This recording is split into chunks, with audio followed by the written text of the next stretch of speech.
then what changed just because he went in the 5th round? He is still the talent that you thought he was.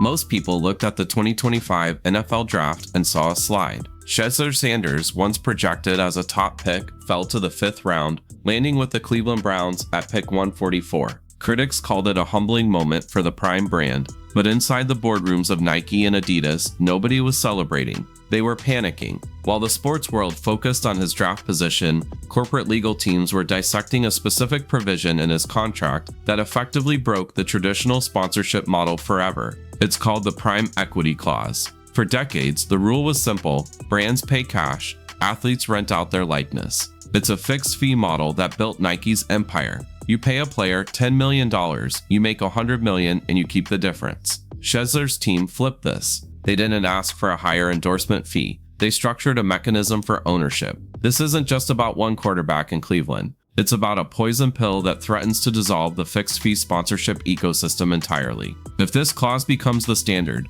the days of brands capturing 90% of the value from athlete partnerships are over. To understand why this specific clause is terrifying CFOs, you have to look at the math of a rookie contract. Under the NFL's Collective Bargaining Agreement, or CBA, rookie wages are suppressed. As a 5th-round pick, Shedeur Sanders was locked into a standard 4-year deal worth roughly $4.6 million.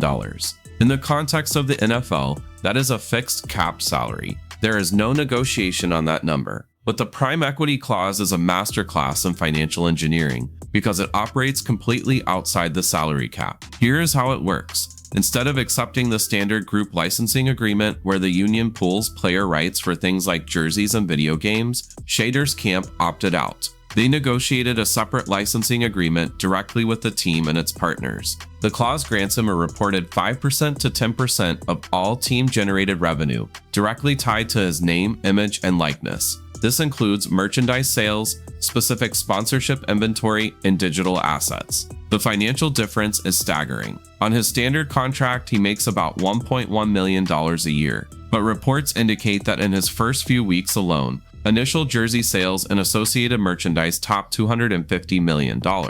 With a conservative 5% equity slice, that's $12.5 million in immediate revenue, more than double his entire 4-year NFL playing contract. The genius here is the classification. The NFL salary cap controls compensation for services, what you get paid to play football, but this income is categorized as licensing fees for intellectual property. It legally bypasses the wage scale. This creates a massive discrepancy in the market. You now have a 5th-round pick out-earning 1st-round quarterbacks because he isn't trading time for money, he is trading IP for equity. The reason legacy brands hate this is that it exposes the artificial limits they place on athlete value. If a team can share revenue directly, why can't a shoe company? That is the question this clause forces every negotiation to answer. And for companies built on high margins and fixed costs, it is an expensive question. The Shedeur clause didn't appear in a vacuum. It is the inevitable result of 40 years of athletes slowly waking up to their actual value. If you look at the history of athlete compensation, you see a clear trajectory moving from cash to royalty, and finally to equity. It started with Michael Jordan. Before 1984, athletes were paid flat fees to wear shoes. If the shoe sold 1 million pairs or 0 pairs, the athlete got the same check. Jordan changed that by demanding a royalty. He secured 5% of wholesale revenue. That 5% turned the Jordan brand into a $6.6 billion annual juggernaut. It made Michael a billionaire. But here is the catch that modern agents focus on. Michael Jordan doesn't own Jordan Brand. He receives a royalty check. If Nike decided to stop making Jordans tomorrow, which they wouldn't, but theoretically, Michael's income stops. He has leverage, but he doesn't have equity in the parent company. The next evolution came with LeBron James and Beats by Dre. In 2008, instead of taking a quick cash endorsement to wear headphones, LeBron took a small stake in the company. It was a gamble, but when Apple acquired Beats for $3 billion in 2014, LeBron's stake cashed out for a reported $30 million to $700 million, depending on how you calculate the payout and subsequent investments. The return on investment here was roughly 23%. Compare that to a standard endorsement deal where a brand pays you $1 million and gets $5 million in media value. A 5x return for the brand, not the athlete. LeBron flipped the ROI equation. Then you have Stephen Curry and Under Armour. When Curry re-signed, he didn't just want cash, he got restricted stock units, actual equity in Under Armour. As Curry's fame exploded, Under Armour's market cap jumped from roughly $3 billion to over $20 billion at its peak.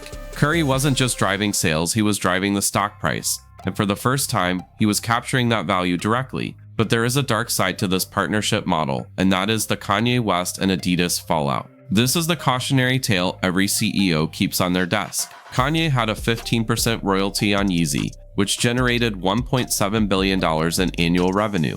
It was the most lucrative royalty deal in history, but when the partnership collapsed, Adidas was left with $1.3 billion in unsold inventory and a massive hole in their earnings. This history explains why the prime equity model is the next logical step. Royalty deals like Jordan's are great, but you don't control the asset. Equity deals like LeBron's are massive, but they rely on a liquidity event like a sale. The Shedeur approach combines them: immediate cash flow through revenue sharing with the upside of equity participation. It forces brands to treat athletes not as paid billboards, but as joint venture partners. And for a company like Nike, which relies on controlling the entire margin stack, treating a 22-year-old as a business partner isn't just annoying, it's a threat to their gross margins. To truly understand the panic, we have to run the numbers through a CEO scorecard. Imagine you are the CFO of a major sportswear giant. You are comparing two distinct contract models. On the left, you have the traditional endorsement, a flat $10 million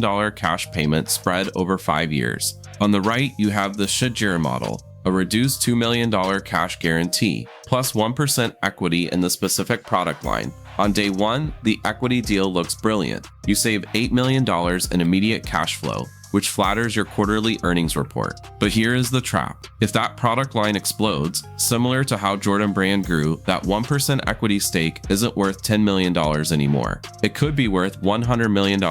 For a CFO, cash is a predictable expense with a hard ceiling. You know exactly what you are losing.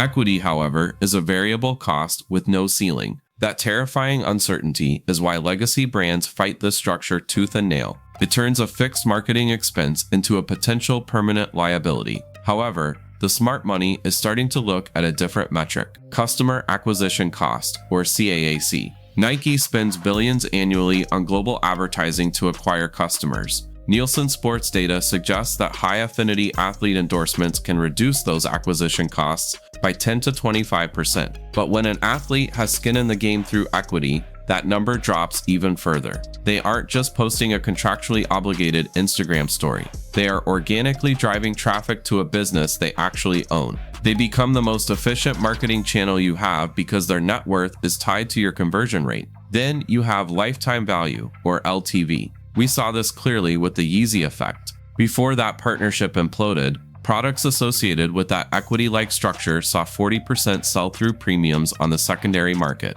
Customers didn't just buy the shoe, they bought into the ecosystem, lifting the LTV by 2 to 3 times the industry average compared to generic endorsements. So why is Nike still terrified? It comes down to dilution fear. Nike is a publicly traded company. Every share of stock or revenue percentage they give to an athlete dilutes the value held by their shareholders. You can explain a $10 million marketing expense to Wall Street easily. It's the cost of doing business. Try explaining why you gave a 22-year-old quarterback a permanent claim on future earnings. This is the Shedeur risk. If a 5th-round pick demands points on the package, the first-round superstar will demand points on the parent company. It creates a governance nightmare where athletes who are technically vendors have the financial rights of founders. If every mid-tier star demands a Shedeur clause, the company's cap table becomes unmanageable. You risk fragmenting the company's ownership across hundreds of athletes who may or may not perform long-term.